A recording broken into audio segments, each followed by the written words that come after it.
Assalamualaikum teman-teman. Perkenalkan, saya Salsabila Nada Hairunisa dengan NIM 21040266167 dari Program Studi Ilmu Al-Quran dan Tafsir Fakultas Usuluddin dan Humaniora Universitas Islam Negeri Wali Songo, Semarang. Pada kesempatan kali ini, saya akan mereview salah satu aplikasi Al-Quran nih. Bisa teman-teman tahu aplikasi tersebut pada halaman yang sudah kita lihat di sini. Langsung saja kita buka, yaitu aplikasi Al-Quran Tafsir dan Berkata. Aplikasi ini dibentuk dan dirilis juga dikembangkan oleh Greenwich Apps Foundation. Di sini kita tahu terakhir kali diupdate pada tanggal 10 April 2022. Untuk mengetahui identitas aplikasi ini lebih lanjut, kita bisa langsung mengklik tanda panah yang ada di sini. Langsung kita scroll ke bawah. Nah, ini dia. Info aplikasi. Di sini terdapat versi terbaru yaitu 1.13.4 dan diupdate pada 10 April 2022, ini yang terakhir kali. Terus juga sudah didownload oleh 1 juta kali didownload. Dan OS wajibnya adalah Android 5.0 dan yang lebih baru, ditawarkan oleh Greenwich Apps Foundation, dirilis pada tanggal 26 Agustus 2016. Langsung saja kita buka aplikasinya agar tidak penasaran. Di sini kita lihat terdapat fitur halaman utama yang teman-teman lihat, juga fitur halaman menu. Yang pertama kita bahas adalah halaman menu ini. Halaman menu ini terdapat 1, 2, 3, 4, 5, 6, 7, 8, 9, 10. Ada 10 fitur yang tersedia. Yang pertama, lompat ke ayat. Lompat ke ayat ini dimaksudkan ketika kita mencari suatu ayat dalam satu surah.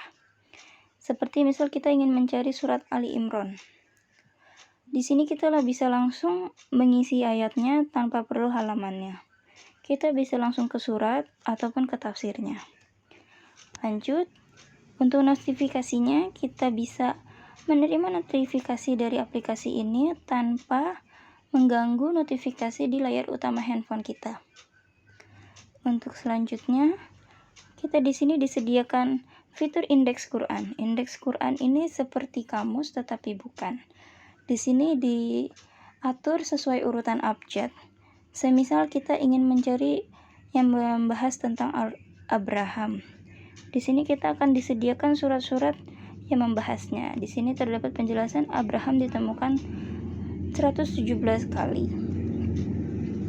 Terus untuk kamus, kita di sini dapat memilih apa yang ingin dibahas. Misal seperti ini.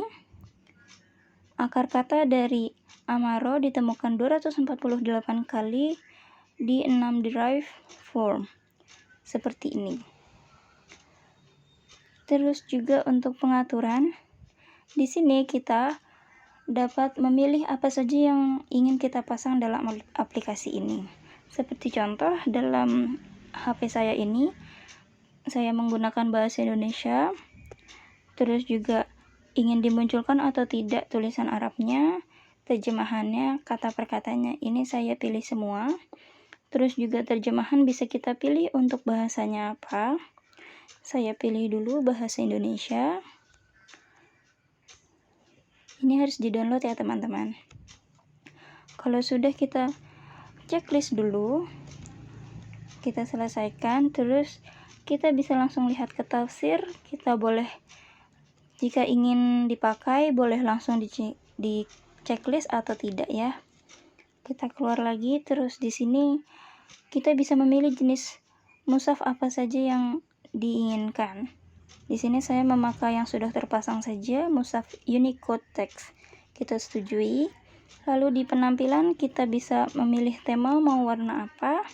Ini bisa biru, coklat, hijau, hitam, dark blue. Oke. Sepertinya terlalu gelap ya teman-teman. Kita pilih warna hijau saja tadi. Untuk tulisan Arabnya bisa kita perbesar atau kita perkecil. Terus untuk jenis huruf Arabnya kita menggunakan KFG KPC Hafs Usmani. Ini juga bisa diperbesar atau diperkecil untuk tajwidnya. Bisa dimunculkan atau tidak. Untuk pemberitahuannya dalam bentuk harian, ini bisa kita pilih. Terus di dalam sini terdapat pengaturan audio, ragam tampilan dari kanan atau kiri, layar tetap menyala, fix stop button and navigation, membersihkan riwayat pencarian, dan aturan tajwid. Aturan tajwid dijelaskan di sini yang paling bawah. Bisa kita ketahui di sini terdapat hukum-hukum yang ada, terus juga seperti misal gunnah dengan warna orange, ikhfa dengan warna merah, ungu untuk idgham, idgham tanpa gunnah, idgham bila gunnah. Di sini warna abu-abu, iklab warna biru, dan qalqalah warna hijau. Kita kembali, lalu kita bahas fitur halaman utama.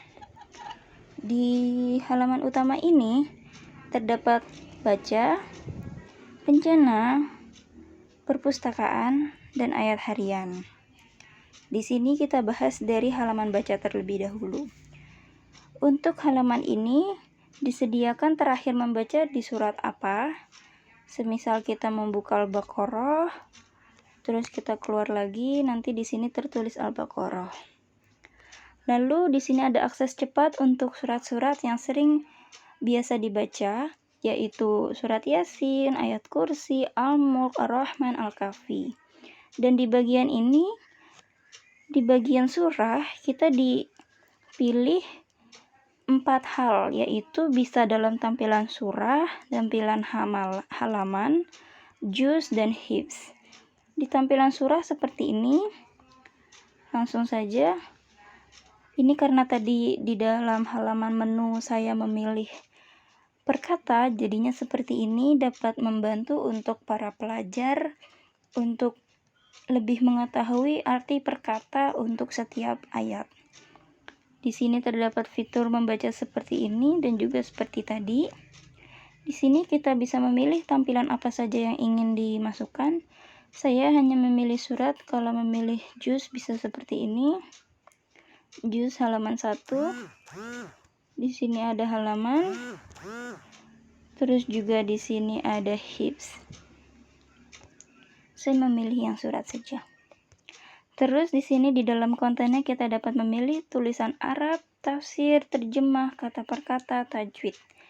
Itu jika diperlukan boleh di-checklist semua, jika tidak, tidak usah. Untuk terjemahan tadi saya memilih satu, yaitu bahasa Indonesia. Terus untuk tafsir tidak saya pilih karena untuk menjelaskan nanti terlalu panjang, tapi kita coba lihat untuk tafsirnya dari tafsir Ibnu Katsir. Kita lihat di sini langsung hadir ya untuk tafsirnya. Ini kita tutup dulu. Terus di sini ada kata per kata. Ini bisa dinonaktifkan. Terus ini jenis mushafnya, mushaf ini konteks. Di sini ada fontnya, dan di bawah ada contribute dan pengaturan. Di sini kita dapat memilih seperti yang sudah dijelaskan tadi. Di sini kita dapat pengguliran otomatis jika ingin membaca tanpa men-scroll. Terus di sini kita dapat memilih untuk audio dimulai dari surat apa hingga diakhiri pada surat apa. Untuk qori'nya kita bisa memilih siapa.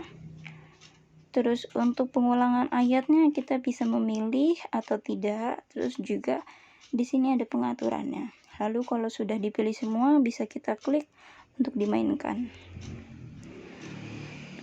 Oke. Lalu kita masuk ke tab perencanaan. Di sini karena saya belum membuat, mari kita coba buat. Di sini saya memulai dari surat Al-Fatihah sampai Al-Baqarah. Misal ayat 30. Dan terus jumlah harinya semisal saya pilih 3 hari. Oh tidak, 5 hari saja. Terus Untuk pemberitahuannya nanti akan muncul di halaman notifikasi utama. Untuk waktu pemberitahuannya, kita bisa memilih kira-kira waktu untuk membaca Quran enaknya di waktu kapan. Bisa seperti ini juga. Bisa di jam 8.27 atau di jam 8.30. Oke. Ini namanya kita coba yuk hafalan. Yuk hafalan, tanda seru. Oke, kita tambah ke planner. Akan muncul seperti ini teman-teman, jadi kita bisa untuk selalu mengingat apa yang sudah kita targetkan. Terus di sini ada perpustakaan, ini untuk terakhir yang kita baca tadi surat apa saja. Terus di sini ada pin, di sini juga ada catatan. Di catatan ini kita bisa melihat tafsir dari setiap surat yang dipilih ya. Di sini karena yang tertera Al-Fatihah secara otomatis, jadi di sini sebagai contoh kita ke surat Al-Fatihah. Di sini ada topik terkaitnya, bahasa Indonesianya apa, terus tafsir bahasa Inggrisnya. Ini untuk tafsirnya bisa kita atur untuk menjadi bahasa Indonesia. Terus di sini ada ayat harian. Di sini maka dia akan diperiksa dengan pemeriksaan yang mudah. Jika kita ingin memahami, ini bisa menjadi reminder kita untuk lebih menghafalkan Al-Quran.